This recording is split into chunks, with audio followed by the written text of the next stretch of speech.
Hello, Kathryn. It Hi. is really cool to have you on.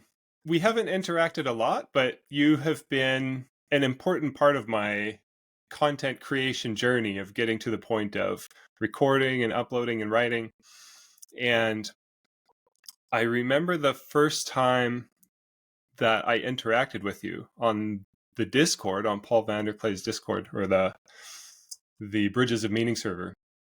And I I came in a little hot, and I was ready for I was ready for an argument, a debate, and you just diffused that right away.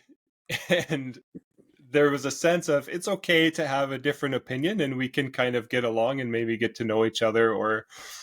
And it gave me an impression of the server as a place that was welcoming and friendly and interesting, and there is lively debate and some argument on there, but that really set the tone for me. And since then, in the interactions that we've had, I've gotten a lot of encouragement from your comments and your support, and I just wanted to say thank you for that. Well, I feel like, I enjoy your content so much, and I enjoy the way that you think about issues and the way you approach um, fundamental ways of engaging with the world and how we find that information and use it. And so I'm like, you're thanking me, but I feel like I'm getting the better end of this deal. So, you're welcome, but Yeah, thank you. Thank you. That's very kind. So today, yeah, and thank you for accepting my invitation to have this conversation. So, we there was a post on X regarding ADHD, and I saw that you had replied, and I had replied, and I thought that we could have a conversation around the topic of ADHD specifically, or attention more generally. And maybe I should just give a little background as to why I'm interested in that. Mhm. Okay, so in the past, I've had a pretty dismissive attitude towards the topic of ADHD, as I think many people do. There's kind of a stereotype and a generalization that looks at it as overdiagnosed or misdiagnosed or illegitimate as a term to a degree, and I was kind of in that camp. So when I was speaking to a family member, and they suggested that I look into it because they'd noticed some correlation between the diagnosis and my behavior, I shrugged it off, and then I did take a screening test online, and I was just underneath the threshold. So I said, yeah, see, there, I'm not over the line. That doesn't define me, or it doesn't explain me. And so I moved on. But later I encountered some material on motivational styles. And one of the motivational styles that I was reading about had to do with task switching. And it had to do with limiting your focus on a particular subject to a shorter amount of time, like 30 minutes, 60, 90 minutes, and then switching to something totally different, and then something else totally different, and then switching back throughout the day. And that really resonated with me. And I started to apply that, and I found that my days were flowing much better. And then I encountered some more information on ADHD, especially as it relates to addiction and hyperfocus, where I didn't realize that ADHD being a dysregulation of attention doesn't necessarily mean that an attention span is shorter, but it can also mean that an attention span is inappropriately long at times. And so learning about that, and then addiction, that all really resonated with me and gave me a lot of insight into my process and my brain function and how I had experienced some things in my life, like video gaming or drug use. And so I looked again into taking some screening tests, and what I found was that the reason that I was on the borderline consistently, sometimes just over, sometimes just under, is that I would score very low on the hyperactive sections, Mm-hmm. but I would score consistently high on the attention sections. So I guess the term ADD is what would apply to the manner in which I approach the world, but I don't particularly like the term. And so the reason being that I feel that I have the same volume of attention as anybody else. And just because my attention is directed differently or has a different texture or character doesn't mean that there's a deficiency. Mm-hmm. And then also with the hyperactive, in certain environments where certain types of activity are demanded, I could appear hyperactive in that I switch from one thing to the other to the other. I'll be doing woodworking and then I'll do some writing and then I'll teach my children some math and then I'll be cleaning the house and I'll do all of those things within 2 hours. So I'll be doing all sorts of different things and that might look hyperactive, but to me it feels just balanced and productive. So that's basically why I became interested in ADD or ADHD. And I've been really diving into a lot of content around it and thinking about it a lot with regards to styles of attention and styles of motivation and personal differences in how we approach doing things, executive function. And so that's what motivated me to want to have this talk, and then to want to have the talk with you. I understand that you work. I don't remember exactly what your education is, but I know that you and Eamon are both educated in some Psychology. manner. In which? In psychology.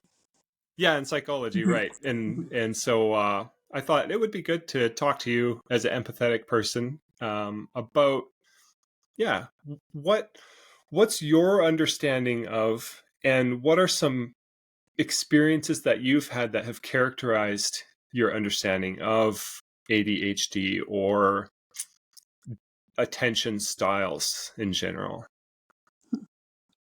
Yeah, so I am a psychotherapist. So I've got my undergrad in psych, and then I have a master's in biblical counseling and also a master's in counseling psychology. So all that means is I do therapy and I help with assessments. So it was funny looking forward to this talk. I was like, because yesterday I helped with an ADHD assessment. So I don't do the interviewing. You need a clinical psychologist for that side, but I do the test measures. So IQ test and then a measure called the Connors, which is interesting because it's basically a computer program, and there's two of them that we did. So one, there's a low beep and then a high beep, and then sometimes there's a high beep on its own. And so the person pushes the space bar whenever they hear a low beep and then a high beep. And so often you'll get people who are pushing the space bar when there's only the high beep because they fixate on the high beep, or they hear the low beep and then they preemptively are hitting the space bar before the high beep. And so you can see them kind of like, often it's issues with inhibition. So they can anticipate that they're going to need to do the action and then they do it before they need to, or they fixate their action on the wrong stimulus. And then the other one is it's a blank screen, but then letters will pop up. And when a particular letter pops up, you're only supposed to hit the space bar for that letter. But then you'll see people, they see something flash and they just hit it right away because they can't like wait for the processing, or they see it and then they wait and wait and then they push it and it's too late because they've waited for like 3 seconds. So because Huh. they got distracted by something else. Um, Okay. so yeah, I thought it was interesting. We were going to have this conversation. So the way I interact with ADHD is either through assessment or therapy with people who, I don't focus on ADHD as like a primary, but I work a lot with teenagers. And so a lot of teenage guys have the experience of ADHD, even if they don't have the diagnosis. Mhm. Um, Especially because I think there's a lot of factors in modern life where differences in how you engage the world and interact with it that would have been beneficial in different environments in modern Western society are detrimental instead of an advantage. And I think that those are behaviors that persist because over many environments, it's an advantage. Often acting when you have the initial idea of what's coming at you before you actually have time to process all of it is the right choice. Especially in like hunting, warfare, escape, any of those kind of like physical danger, or you're the physical danger, you're the warrior. Any of those scenarios, you're better off with a more active seeking, tracking attention and a quicker reaction style as opposed to waiting and seeing. So there's a lot of environments where, yeah, it makes sense. You have guys who that's a benefit. That's not a drawback. But in modern society, you're not getting a lot of the benefits. So Yeah. Preemptive action is very powerful. When it, even looking at confrontational situations in our current times, or situations where there's limited resources available, the capacity to act preemptively can frame an interaction, and it can set the tone and create a direction for an interaction. Yeah, like you say, before things start unfolding. And that's I think, like you mentioned hunting, and I think that specifically is a really good analogy. And there was some material that I listened to in that regard that compared the hunting mind with the farming mind, to where the farming mind operates on, like, it's a monotask process, and it's a static environment in general. Like, there's the field, and then you plow the field, and so all day long you're digging this furrow in this fenced area, and the attention needs to stay on the direction of the furrow. The attention has to be locked and stable, whereas the hunter is in an environment that is constantly updating. So the mind is constantly refreshing as the person is passing through a chaotic environment, or even waiting. It's constantly rechecking and reassessing for movement and new content in the environment.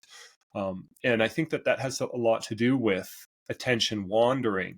And often people will benefit from some form of an attention sink, like some kind of an object like a fidget spinner, or to have music on, or to be performing a task but have YouTube on in the background, for example. So and I think that it has to do with this environmental updating process that is naturally happening, and it's providing that update seeking function with something that is updating, so that the excess attention can sink into that, which allows then the focal attention to remain fixed. Whereas without an attention sink, then that updating process kind of detracts from the focal process.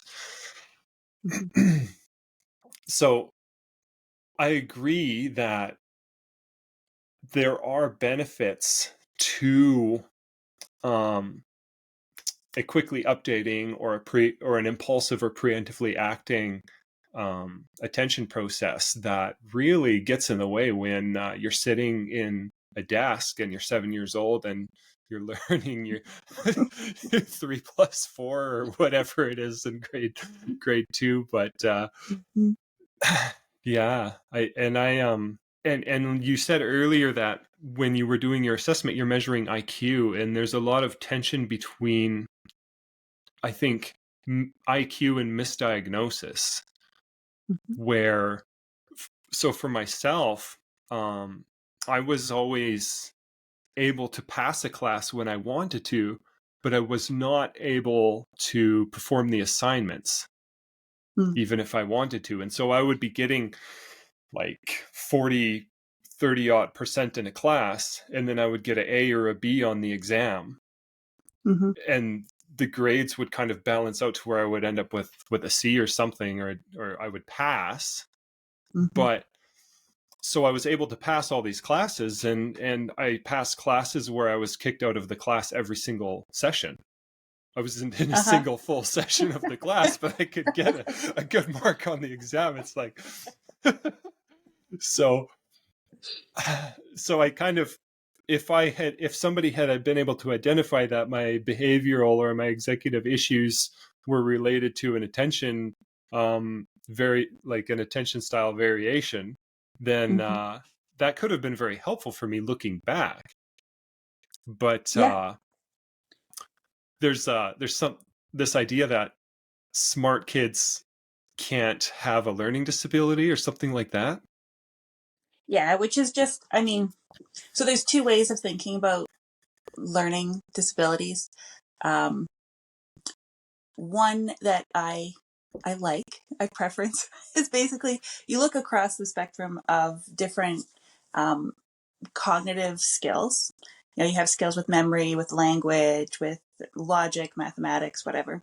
And instead of looking at maybe an overall deficit, which is also valuable to know, like if everything you're scoring is at like a 65, like you've got a pretty flat cognitive profile, but it's all pretty low. There's not anything particularly there. So you don't actually have a learning deficit there or a cognitive deficit. You just have an overall lower intellect, and that's its own thing.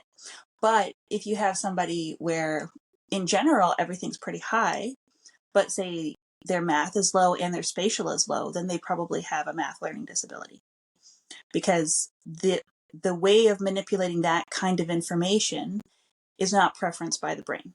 But they can be really high on all the other ones. Good with language, good with memory, good with whatever, everything else except those factors that play into math. So one of the issues with ADHD is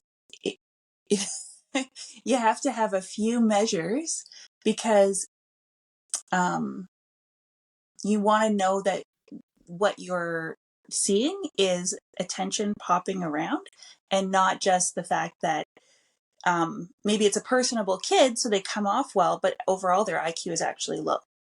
And so it's not an attention issue, because like you said, you had these peaks and valleys. So it depended on what you found interesting and the day that you're on. It's like, is this a day Andrew cares about education, or is this a day where he cares about girls or whatever's on the news or whatever he's reading? Like, or does Andrew care today?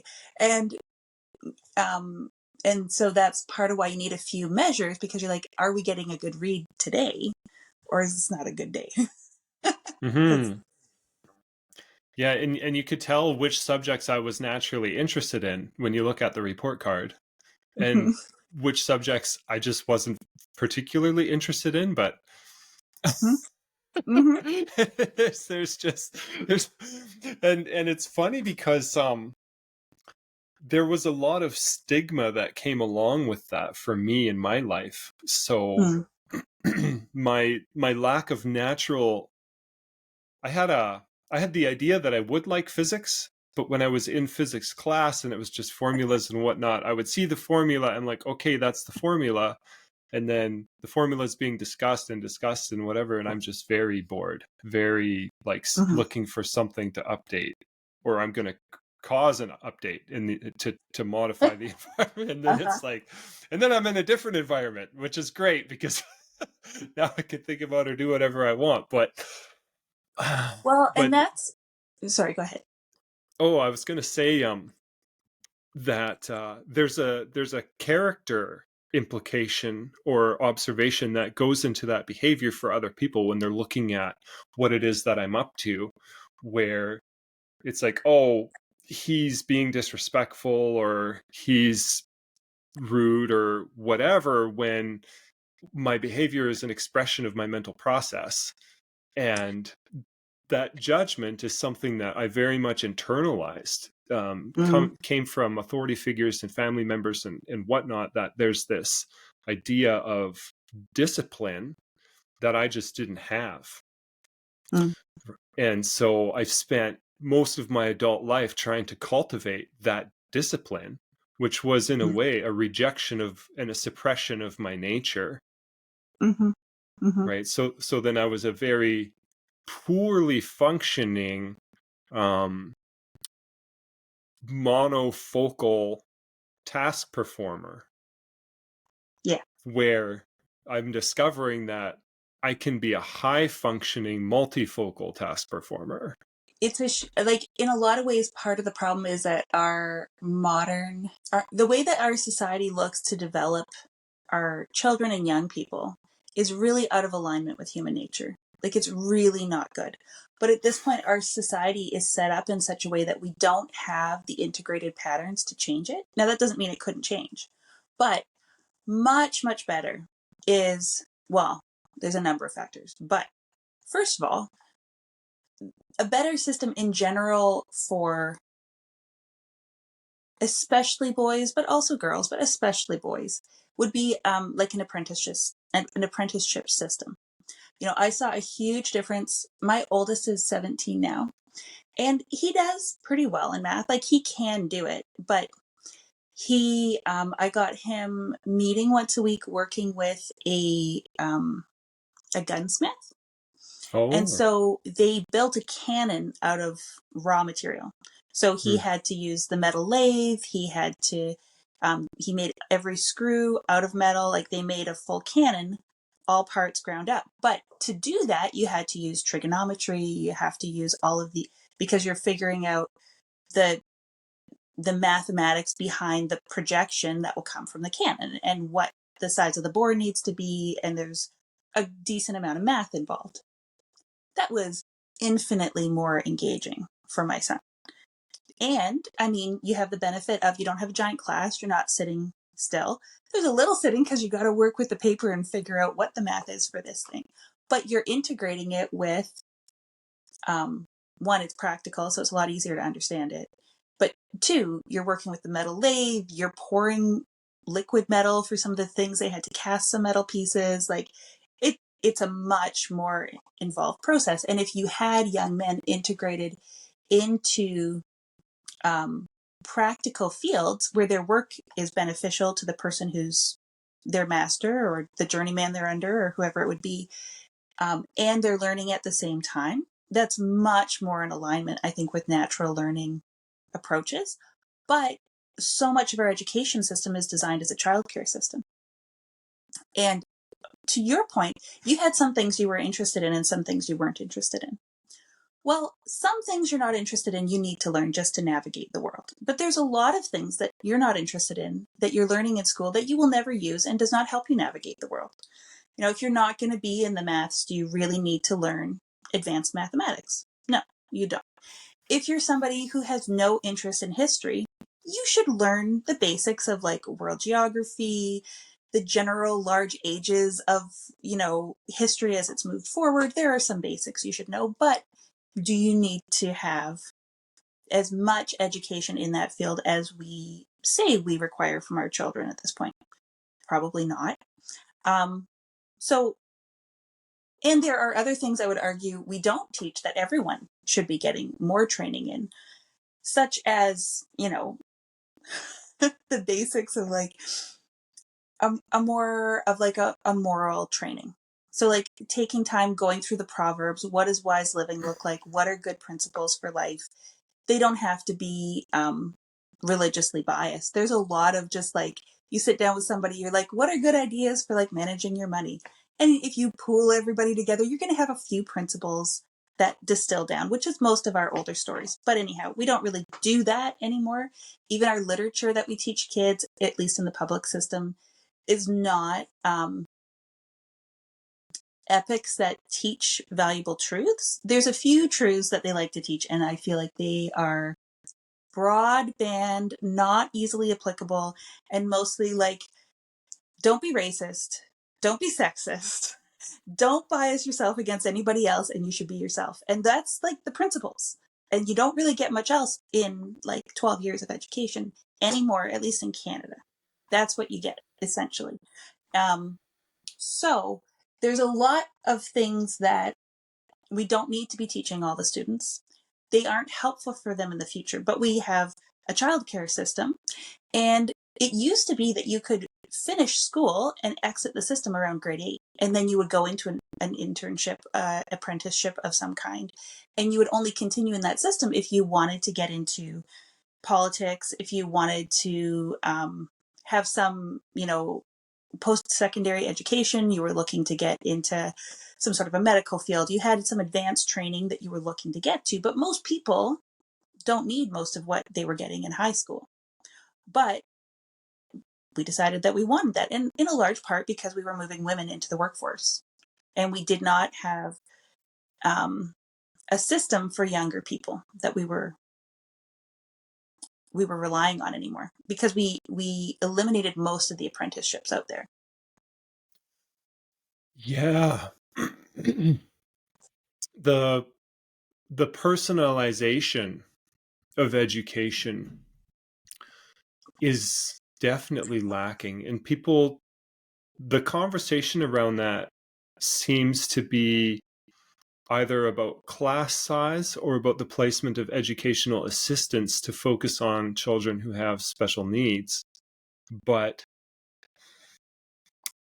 the overall framing of how the education is processed, even with the division of the subjects, Mm-hmm. right? Like you say, like, this is when we're learning math, and this is when we're learning socials, and then you can have 45 minutes a day for a few months in shop in high school or whichever, right? Yeah.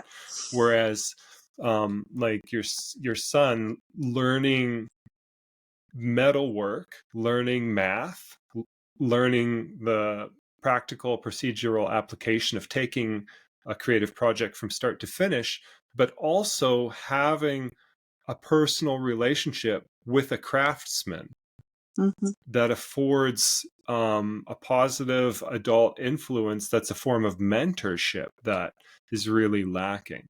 And I think Mm-hmm. that apprenticeship, mentorship, personalization of education, is very much missing from the structured system that most children are passing through. And I had the sense in school that a lot of what bore the title of education was, like you say, childcare, in that it was time, it was time occupation, or it felt like busy work. Mm-hmm. And just getting from bell to bell and shuffling from room to room, and going through the schedule, and the schedule is there to be filled by the bodies that are subject to it. And once the Mm-hmm. schedule has completed, then the occupants of those bodies move on to their specializations. But there's a lack of integration and a lack of a scale of hierarchy, because the model is, there's a flat unity of a single demographic where all the children are the exact same age, Mm-hmm. right? And Mm-hmm. there's no hierarchy that is allowed among the pupils because of the value of equality, and, like you said, the lack of bias that's taught. And so every child is practically, the institution enforces that they are the same, and then Mm-hmm. there's a single instructor. And so you don't have a very functional hierarchy. Like when I our children go to a community group for schooling a couple times a week, and there's children of different ages. Mm-hmm. So there's children who are a little bit further along, and there's children who are just starting, and those children all get the experience of being taught by and teaching each other. And so Mm-hmm. rather than having a single authority that's responsible for the entire flat population, you have a scaling hierarchy that comes down that allows for more one-to-one and more personalized interaction that isn't possible within the assumed structure of our institutions. Yeah, for sure. And Mm-hmm. that's a big part of why we choose to homeschool, and I think also why more people are making that choice, especially as resources and support is more readily available with what's online now. Everything is free, so or might as well be. And that's a great opportunity for people who have different attention styles to flourish as their differences are recognized and their aptitudes are recognized, and they can be encouraged to pursue their specific interests without being forced into this kind of artificial specialization that separates every discipline from each other. And since the homeschooling thing is come up, I want to say something just for whoever's listening. A lot of people don't realize if you homeschool, you still have legal access to the supports for your child that you would get through the normal school system. So if your child needs an assessment for education that would provide additional funding that would allow them to get supports that they need, which you could then use that funding as the parent to decide how to get those supports, how to utilize them. You can access that through your local school board, even if your child isn't attending. Now, you'll have to find out, it depends on the state and the province, but mostly this is the case, including things like occupational therapy. If you have a child who isn't meeting developmental goals, or they have issues with various more like physical engaging with the world types of things that you would normally have screened for in school and get access to that in school, the school board has to pay for those things for your child. So even if you aren't in school, the school board is still technically responsible, which is why at least all the places I've lived, you have to write a letter to the school board informing them that you are educating your child and ensuring that they get a good education, because they are still responsible for all the children who live within their district. So that means they're also responsible to provide the supports needed. So if you have a child who you think might benefit from those things, the school board, most places, you should look into it, but most places have to pay for the assessment to see if that's the case and schedule that for you. And then they also have to help with providing access to the services your kids might need. So just a little plug, because a lot of homeschool families don't know that. Yeah, that's interesting. Maybe we'll look into that more as our kids get older. But yeah, and then the work environment is structured similarly to the educational environment. And I had jobs, I know that I had roles in companies that did or were related to a specific interest that I did have, but I wasn't able to thrive in those roles because it was only that one specific interest.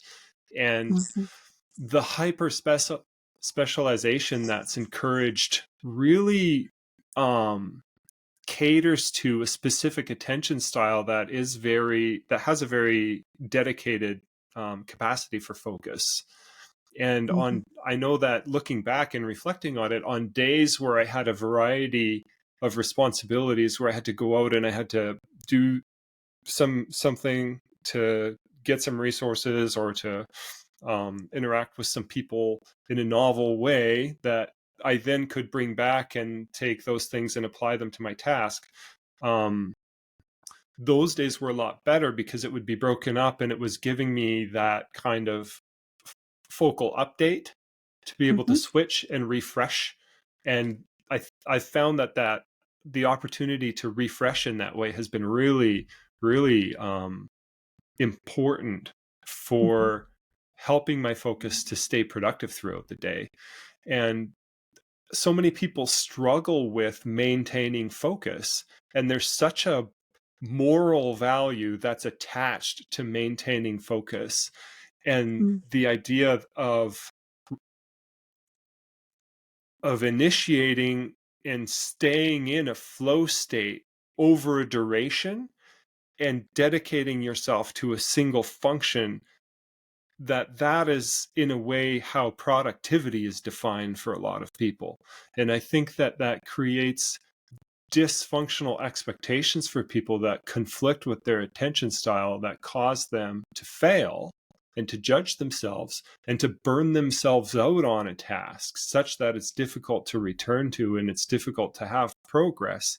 And then the person, I know for myself, like thinking, what's wrong with me? Like, why can't I do this? A normal person can do this. And I know I have this capacity to be productive and to be successful, but I'm finding it so difficult to stick with this thing. And training discipline for me felt like burning myself out on my responsibilities. And it's like running an engine with no oil where the car is just dead. And then one helpful analogy for me was that if you have a lot of natural capacity, if you have a lot of talent, or if you have a lot of some kind of gift, you can apply that to your task and get it along, but it's kind of like pushing your car to where you can struggle through, but you're not thriving in the way that you should. And where somebody else might have a bigger gas tank where they can drive further and they can get through the long duration that is required for the performance of that task. When for myself, when I initiate a task like that, my tank runs out quickly. It's kind of like a dragster, right? Like I can take off and go quickly, but then I'm quickly like losing interest and gone. And then trying to force myself to constantly bring my attention back and focus again and focus again. Again, it was just, I feel like I've been suppressing my nature for decades, right? Fighting against myself. And man, learning about what ADD actually is versus the kind of caricature that I had of it as just the hyper kid, right? Was so helpful in looking at my process and adjusting my process to something that was more suitable to my nature. And life over the past month or so has felt so much more accessible. And it's been just wonderful. And so there's an underdiagnosis that happens with people who are able to push their car because it's like they can kind of struggle through. And so they're less likely to get a diagnosis or to get, not that I need a diagnosis, but just to be made aware that my attention is functioning in this unique way and that I should be accounting for that and the expectations I'm setting for myself. And then also there's the common problem that people point to, I think, is the overdiagnosis of ADHD. Like you said, where there's these different metrics that need to be taken into account. But the understanding that I have is that often there's situations where not all of those metrics are taken into account. And so people end up being labeled as ADHD or put on amphetamines when later in life they find out that maybe that wasn't the right call for them. And when as a casual observer looking at that overdiagnosis and the mislabeling of a child, that leads people to think of the label as not being functional or valid. And so both of those things are kind of challenges with the So I have a few thoughts on that. So the first one is I don't think it's an overdiagnosis issue. So what I think is the issue is, like I said, I think there are differences in attention. And part of what's hard is that we say there's ADD, there's ADHD, and there's normal, but there's a variety within normal as well. There are many attentional styles. One thing that's difficult is because ADD and ADHD cause significant challenges to engagement in the current system people are in, it gets labeled with a diagnosis. Now, a diagnosis from the DSM is simply a cluster of symptoms, right? So we're just describing the expression of an inner state and the way that expression of an inner state clusters among certain people. So one of the things that is challenging is that diagnosis is an accurate snapshot of what it looks like for a lot of people. And those people do not function well in the current system. So I don't think it's an overdiagnosis, because I think that there are a lot of people who think that way, because I think that it is very beneficial and functional in most of the ways society has been. And if society happens to collapse, I think that it'll be those people who do very, very well on the other side of the collapse of current society, because in most environments, moving between multiple tasks, because most tasks that you do, like if you aren't in an office setting, you start many things and they progress through the day. You start a meal and it cooks slowly and you add things slowly. You start laundry and it works slowly. You do some things with the animals, you go back, you do some more things with the animals. Like, you have multiple tasks normally in most societies that you engage with large, in small measures, but throughout the whole day. And so it takes little tasks all day. And so moving between those tasks during the day is the normal process. It's not normal to sit down and stare at a spreadsheet for 8 hours. Like, that's not normal, right? And so I don't think it's an overdone. Interact with their world in that manner.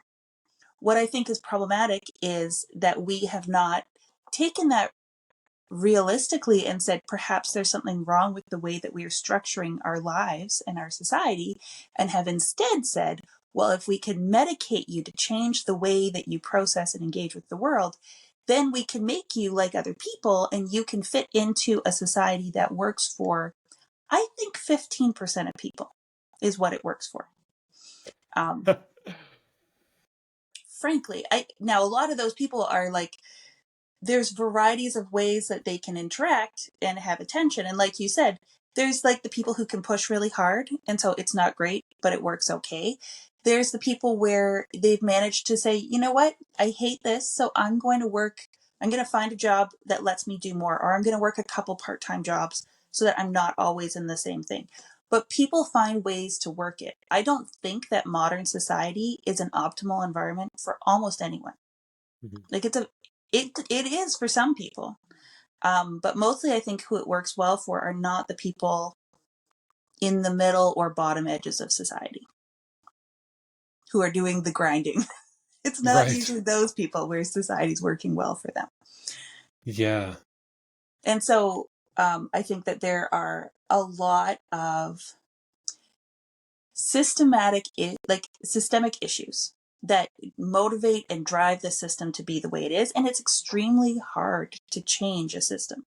So, and as Peterson likes to bang on about, it's very hard to know if your new system will be an improvement or if you're just going to make it even worse. But I do think it's an accurate diagnosis. If anything, I think that awareness of different attentional states and different modes of processing is misunderstood and not as well discussed and not as well explored as possible. But I don't think the solution should be medicating anyone for ADD. I think that the solution is, how do you help different people learn and engage with their world in ways that are productive and fruitful? Added to that, not to push on like the moral button too much, but I do think that there is also a need for everyone to learn how to train their mind, to train their attention, to learn how to calm down, to learn how to slow down. And there's some people where they need to learn how to be more highly engaged. They're more shut off, they're more dissociated, disengaged for whatever reason, and so they need to be more activated. And so learning the skill of controlling your attention and controlling your mind, not on a moral level like good and bad, but on this is part of maturation as a human.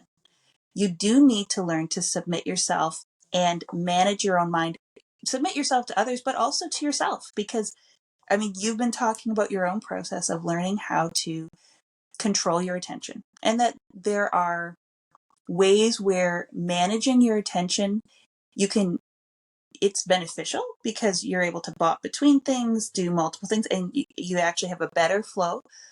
And there's ways where you try to manage it in that direction, it's not fruitful. But it's actually still management. Just because you're learning a different style doesn't mean you're not managing your own mind. Right. Yeah. Yeah. I do think it is moral. Ultimately, you know, you can impose a moral judgment on anything, but the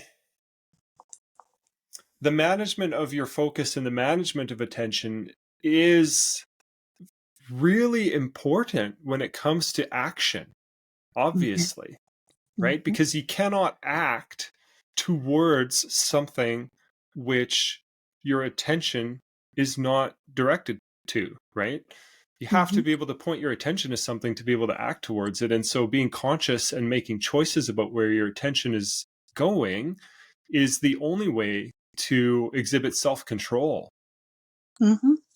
So, And there is a certain level where learning to direct focused attention for a long amount of time at something you find meaningless, but the authorities above you tell you is meaningful, is necessary. Like it's part of that process of submission and training. And if you don't do that at any point, you're going to be you won't fit into society. You won't know the things that you need to know. You'll suffer more than you need to. You'll make everyone else suffer. It's not good. But what goes wrong, I think, is when you have, which you sort of alluded to, people who are trying to push you to attend to things that you don't think are valuable. But the way that they go about that is not winsome. It's not attentive to how you would need to get from point A to point B, engaging with the why of point B and how that would be beneficial. And yeah, I understand there are times with young people and kids where you need to just be like, I don't care that you don't agree, you just have to do it. But that usually should come after a long process of engagement. And usually at that point, it's a power struggle and it's an issue of will. And is the person willing to submit or not? And so that gets complicated because you have to balance between actual, whether it's the parent or another adult, but parenting the child, where you see their strengths and weaknesses, you know them well, you're leading them to personal development, and at the same time saying, but there are standards. We need you to maybe you can't meet the standard, but you need to at least put out your best effort in an attempt to, because there is real value here that you don't see yet. mm-hmm. And so those issues get very mixed. And if you have a child where the adults above them are not parenting them well and are only pulling out the you need to submit, that's not good. And obviously you can fall off the other side where the adult still isn't parenting well, but they're not saying submit. They're saying do whatever you want. I don't care. Be your own person. And it can be under this guise of, oh, I'm so kind and nice and I just want to be like your friend. But it actually is the worst thing for the child. So you can Mm-hmm. fall off that bridge on both sides. Yeah, at the same time, because Yes. Yes. because my experience was that yeah, I don't know about a specific family interaction, but just in general, I do think there's validity in what you're saying. Like, we need to recognize the necessity of certain distasteful actions and submit to their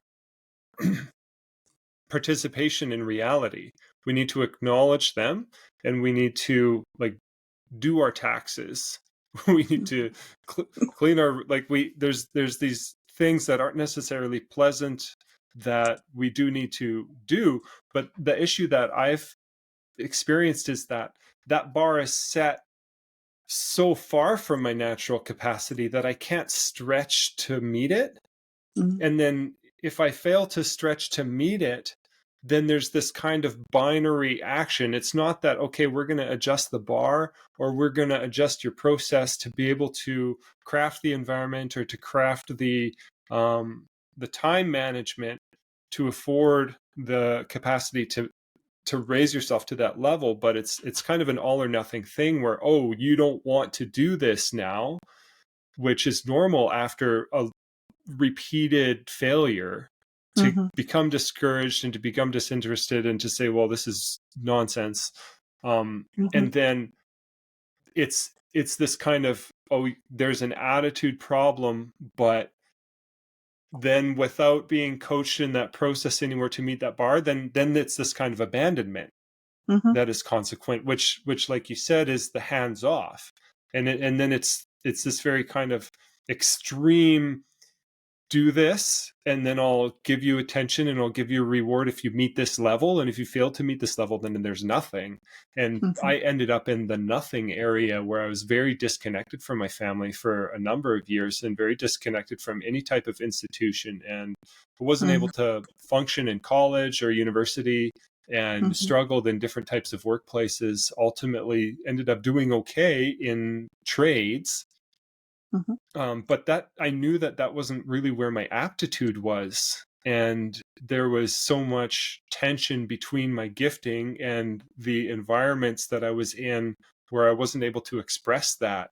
That led to like depression and feelings of failure and all this sorts of things. And so mentioning taxes is pertinent because for me to get my taxes done, normally it would be a horrible, long, frustrating day of dragging my attention back to the task over and over again, making incremental process until finally I could say, oh, I'm done with this. And when I tried applying this task switching concept of moving from role to role while maintaining a high level of focus, I found that I could work on my taxes for about 30 minutes before my Wow. attention wanted to go somewhere else. And I just let it. And it's kind of like, rather than hauling on the reins to force the horse that I'm riding to stay on the track that I want it to take more of an open approach where the horse is my attention and it wants to go over here, to kind of like steer it a little bit, but not fight it, and to allow the attention to run over to this other area, to where I would stop doing my taxes. I would get up, I would go sweep the kitchen, I would make some food, I would interact with my kids, or I'd go in my shop and I'd work for a bit. And then when I had the idea, oh, I could tackle that next folder, or I could, you know, go on the next page of that bank statement or whatever it is. When that thought occurred to me, then it's like the horse is looking back towards that first track. And then I'm just like, yeah, let's go back over there. And I would go back and I would sit down and I would focus on the taxes again. And I could do that for, again, about 30 minutes. And in 4 30-minute sessions, I got it all done in 2 hours, what would have normally taken me like 10. Right. But if the bar is set to, you need to work on this for 2 hours at a time, like my tank is empty, I'm pushing the car, I'm making incremental progress, but it's like, what have you done today? Yeah. Right. And having an office job where somebody comes and they're like, oh, did you finish this? Did you finish this? And I haven't had the opportunity to switch off the task, to refresh, to be able to switch back. And it's like, well, why are you so lazy? And to me, the experience isn't laziness per se, but it's just that I'm lazy. I've been working so hard. What are you talking about? I've been putting so much effort in to push this car to make incremental progress and get so much effort for so little production.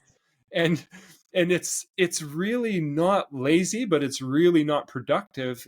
But the internalization, but the internalization of that criticism is that I am lazy. I have a bad attitude.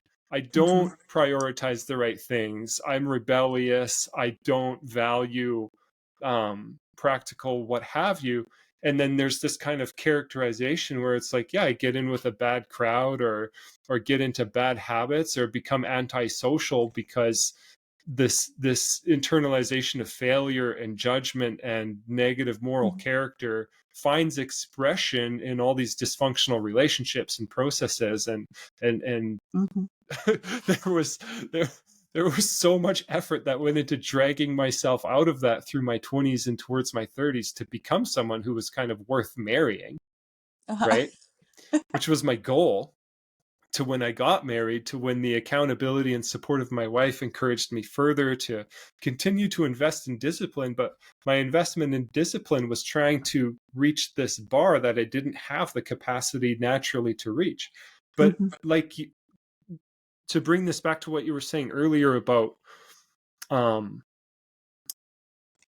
valuing what's practical and putting the effort in, that effort that I put into reaching that bar, now when I take that bar and I put it at an appropriate level for my ability, it feels very easy to reach. Right? As long as I have the as long as I have a functional framing that isn't fighting my natural inclination, I'm able to choose to be productive in all of these different ways very quickly. And like Mhm. you say, make incremental progress, but make it in all of these different areas to where the total volume of progress is much higher. And Mhm. it's like, wow, life feels.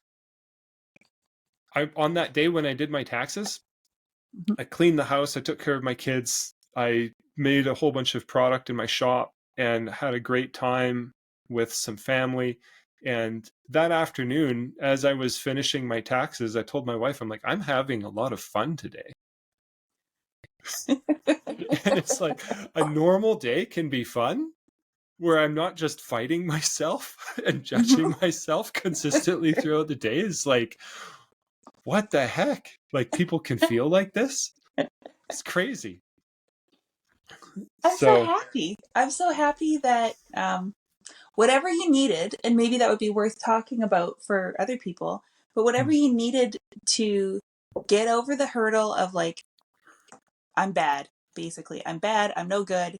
I'm no good at these jobs. I'm no good as a person, to the point of like, actually, it's okay. Like, I can just like, I can do something else, let my mind come back when it's ready. And when I'm here 100%. I'm going to do it. And as soon as I'm not 100%, I'm moving on. But I have these goals. I know I'll keep pursuing them as I'm able. And I'm not going to stress about it on the way, because it just amplifies everything if you start stressing about it. It ruins the whole thing, because then you can't pay attention to any of the things. So I think that it would be beneficial for people to know how you got from A to B. You need yeah, to go for that? I'll share. I'm just gonna grab my munchkin here. Yeah. I could cut this part out, but I'll be right back. You say hello. Oh no. Yeah. Aw. Okay, let's go back. Let's go find Dave. Yeah. Oh, sorry about that. No, that's okay. That's That's okay. that's Mary. Mary's two. Oh, she's very sweet. Yeah, she's my little snuggle bug. Aw. Um. Okay, so to your question, I all that internalized judgment, once I realized that I had a nature that was in conflict with the expectations that were projected onto me, right? To where basically I was a square peg that people were shoving through a round hole, right? And when there's an environment that demands a certain form, right, we need to conform to the environment. But in conforming, there's certain aspects of us that need to be left behind. Mhm. And what I found was that there was too much of myself that was needing to be left behind, to where what was left to be able to function in the environment was inadequate. Mhm.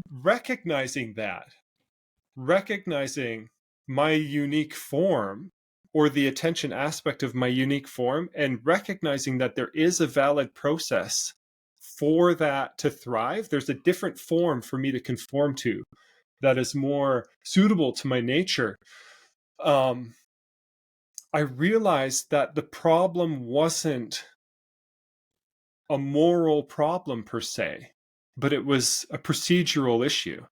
And in correcting the procedural issue, I was able to look at myself and to look at my process without that judgment, and releasing that judgment on myself. Like, there was so much guilt and shame that Mhm. became unburdened.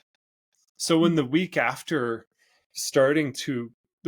having this insight and beginning to apply it, like, there's several nights where I cried myself to sleep, Mhm. and just letting this emotion be expressed and move through my system and unload. And there was a conversation with a family member where I straight up bawled. And it had to do with this these projected values, not rejecting the values, but not subjecting myself to them at the same time, where there was this kind of freedom and this agency that I discovered in expressing my nature. And so discovering a system that was appropriate to my form, applying that, recognizing the validity of my form through its expression in that system, then releasing the self-judgment that I had from conforming to something in a dysfunctional manner, allowed the shame and the guilt to be unburdened and for my agency to be unleashed. Mm. And I'm still in the process of that. And last night I didn't sleep very well, but I think that it has to do with some more of that emotion, because there's a deep resentment that I have, right, against a world that pushed this kind of shackles on me, Mm. that inhibited my nature so much and invalidated my nature. And there's this kind of pain that I went through, but there's a resentment that's built up as a result of that pain that also needs to be processed. And so I'm looking for ways to process that and to let it out. And just forgiveness is a part of that, self-forgiveness, forgiveness of others, and maybe there's conversations I need to have around that. But it's ongoing. But yeah, just the way that I'm thinking about it, framing my process as a task switching motivational style that's seeking an updating environment, right? Thinking of myself as a hunter who needs to act impulsively, because when the animal's there, you can't. In hunter's training, there's a lot of situational awareness that's coached with like what your lines of sight are, what the geography is, whether or not a bullet or projectile could, potentially strike something out of your range of vision or whatnot. But when it comes down to it, when that animal steps out from behind the tree, right? I guess it would be like this. When it appears, there's this pre-conscious recognition of your goal state presenting itself, and then the action to bridge into the goal state just happens. And like you were saying earlier, this kind of preemptive action, right? Deer, just shoot, right?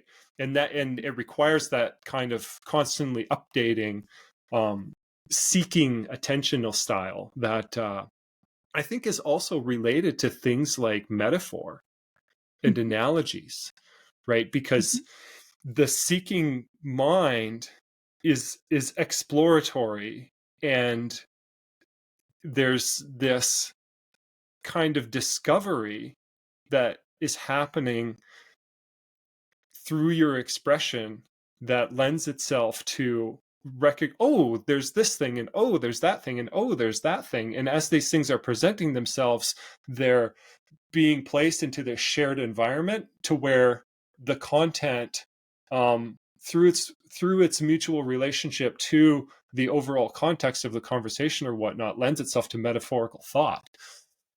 So there's something about that I think is also related to what may be called ADD. But yeah, Well, I it was think really. I think of that more as sort of like you have the physical world that you engage with, and frankly, my preferred analogy for all that is play. It's like you can play in the world, and there's ways to play that benefit you and other people. There's ways to play that hurt you and other people. But the metaphor stuff, that's all intellectual play. That's like, how do you play in the mental space?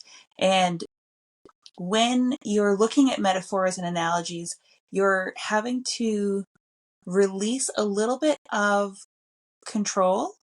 You're having to look at, you're essentially trying to cut off a lot of the form that you have with ideas, right? If you're like, the kettle is this, and it's separated from all the other things. You have to move away from the way that your mind engages with the world, where it sees everything as separate. It kind of has to soften the boundaries a little bit. And once you soften the boundaries and you can see the connections, then there's space for analogy and metaphor, because now you see how everything is connecting with everything.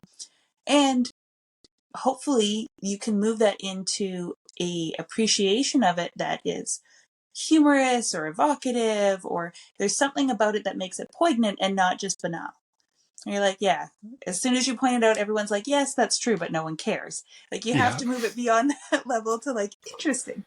And the more you play in that space, the easier it is for you to soften and then harden those connections. Because you have to then harden the connection if you're going to translate it into a conversation or a practical idea you can do anything with. You have to reform the shape of that thing. So in the mental space, the more time you spend softening and then hardening the ways that you perceive not just physical reality, but the ways that you think about reality, that means that then you can quickly make metaphors and jokes and you can play much more quickly. But it is similar to the physical world with attention, where you have to have precise attention and then broader attention. And I mean, I'm sure that you know that that's what the mind does all the time, right? You focus on one thing and then you focus on all the things, and you focus on one thing and all the thing. And it's always in this flow that you're not necessarily aware of. Most people aren't aware of because it's so fast. Even if you're just reading a paper, you've got the word and then the sentence and then the word and the sentence. And so you're always moving from the smaller to the larger. And then I do think that the more you train doing that cognitively, the more you also do it physically, because it's a skill set that translates. And emotionally. Yeah.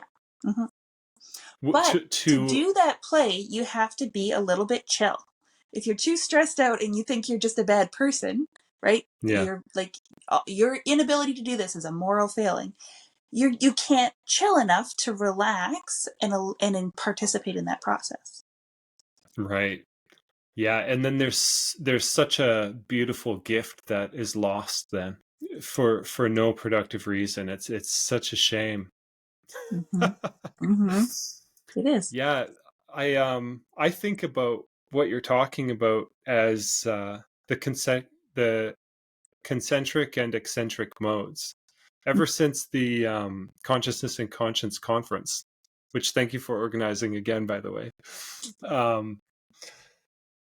The that point was where I really integrated this concept of tension between polar extremes and how function is really the process of navigating the tension between polar extremes in a concept, and so you're moving up and down. I think of it like a harp or a guitar, like more like really a guitar string, right? So where Mr. Viveki was talking about the eye positions, and I think of the eye position as a total definition, right? And so there's this. So with reference to the kettle, there's a very specific, rigid definition that you can project onto a kettle that's very tailored to a very specific outcome, right? And then there's also a very loose, general, broad definition that you can have of the kettle to the point where it's totally non-functional. Mm-hmm. You can say it's just matter, very vaguely, Yeah. right? And like what you're talking about hardening and softening the perception of the kettle is moving towards a more specific definition and away from that towards a more general definition. And Mm-hmm. that's like going up and down the string of a guitar, and that's how you have a melody, Mm-hmm. right? It's not in the anchor on the one end or on the other end that are holding the string in tension, but it's in exploring the tension between them. And as you go towards one position of broadening and loosening, that's the eccentric motion. And then as you move back towards, as that bridges you into an alternative strict definition of moving from the kettle as a decorative item to a water receptacle to a weapon to raw Mm-hmm. material for like a bobsled. That's the concentric, right? And moving between the eccentric and concentric modes is fundamentally creative. And I agree, it does translate between the different levels of your being, between your mental, your physical, your emotional processing. And for me, like, doing my taxes is, in a way, a mental concentric mode, right? And Mhm. I have less tolerance for holding a note high on my fretboard, Mhm. right? Because of the way the resonance is, or whatever, how it's played, the note fades differently than it would for somebody else. I need to have a faster rhythm in switching between that concentric and eccentric modes, right? So when I go do something physical and I'm just like I'm making something, I'm running wood through the table saw or sanding or whatever, then I'm in a physically concentric mode, but a mentally eccentric mode where I'm loosening my mind and thoughts can now occur to me. There's not a particular object of focus. And once I've been in that mode for a while, then I can switch back to the concentric and I can do my taxes again. But yeah, it's this expansive and contractive kind of process that I think is essential to a successful task switching formula for somebody who has a demanding rhythm that they're trying to keep up with. That's very dynamic and interesting, but not particularly sustained necessarily at a given point. Mhm. It makes a lot of sense. Thanks. Yeah, it's it's been very successful for me, and I've been having a lot of conversations. I've been having some conversations with people who have a similar challenge with productivity, and trying to describe moving from a mental focus task, not when you switch and you want to unload that focus, not switching to another. Like, I'm not going to move from doing taxes to programming, because Mhm. it's still a concentric mental mode, right? Mhm. And that energy, that mental energy that I have to spend, is spent. So I'll have a list, like a loose conception of what are the tasks that fit into this energy bucket, right? Mhm. And when I know I have this energy to spend, these are the tasks I can spend it on. And it Mhm. lowers the barrier to entry, because, like you referred to before, it's not about reaching a certain point, but it's about progress. And Mhm. so the goal doesn't become complete my taxes. The goal becomes fully spend my mental energy, and the object of that spend will be my taxes. Mhm. Once the energy's spent, then I can release myself from that process. And then I Mhm. can go into a physically engaged process. And then I can go into an emotionally or spiritually engaged process. And once I've Mhm. done those two, I can certainly go back to a mentally engaged process, because I've Mhm. refreshed through the eccentric action that I can now Mhm. concentrate again. Mhm. And that has been super valuable for me. And like I referred to on that day, like doing taxes, to spending time with my children, to being in my shop, back to doing taxes, to whatever, it's going between these three different classes of activities, giving them each a release through their concentric application. Because the other side of it is, if I don't do anything physical in the day, at the end of the day, I have this pressure from this unspent energy that it's looking for a release, and Mhm. that creates an imbalance to where now I can't rest. Mhm. Mhm. So it's kind of a game where I need to spend all of my energies, and they're all constantly refreshing all the time. And so I have to find ways to switch between things to keep everything spent. And that's when I Mhm. told my wife I'm having fun, like that felt fun to me. And Mhm. yeah, it's super cool. So I'm I'm exploring and working on defining that system so that I can have a more practical tool that I can use. So I'm spending less energy constantly maintaining my goals throughout the day, and so Mhm. that I can maybe share that system with people. So I'm right now, I'm kind of exploring how functional it is, and to have you tell me that makes a lot of sense, that's encouraging. Good. It does. It makes a lot of sense, and I think it'll be a framework that is helpful for a lot of people who listen. Um, Mm-hmm. and I do think I think it would be fruitful for many people to consider what their attention style is, and whether or not the way that they're engaging with their life, maybe they don't have ADD or ADHD, but maybe they have a different kind of attention, Mm-hmm. um, that they could change the patterns in which they engage with the world in a way that is more suited to their nature. Mm-hmm. I think people don't know if something is different or normal, or like you're like, well, I just am myself. How do I know? And so the only way really to try to figure that out is to try different things. It's like, what, like just try mixing it up. Like get up Yeah. earlier, stay up later. Yeah. Try to work while you have food. Try to work while you're walking. Like just see what seems to be a better fit for you. Sit down and try to focus and do one thing for an hour. See how long you last before you burn out and you're like, nope. Then try it again with music. See if that helps. Try it again with complete silence. See if that helps. Just start to consider. I think we often get into patterns and we don't realize that we create our own patterns. And there's some patterns we can't control. Although, if you realize that the situation you're in is a terrible fit, you can always get another job.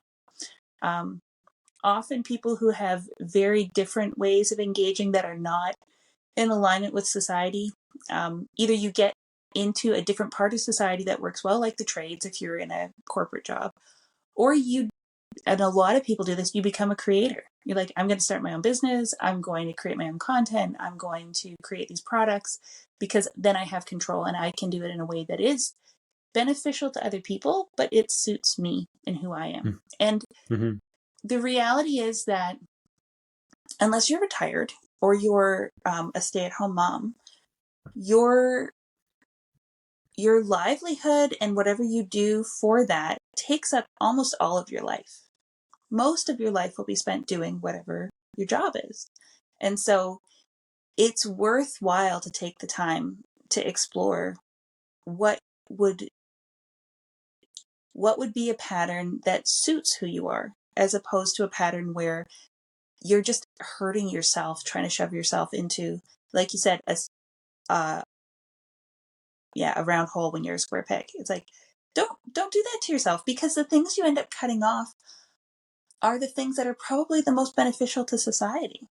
That's what you can add, because if there's a lot of circles and you're the square peg, it's like, well, there's a lot of people that can fill that role.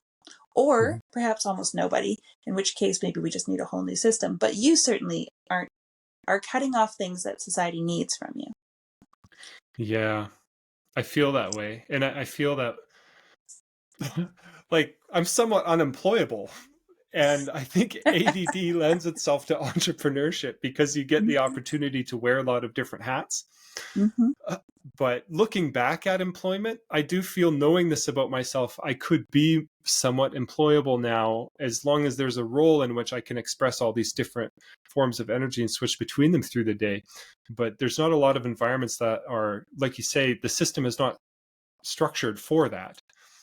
With regards to content,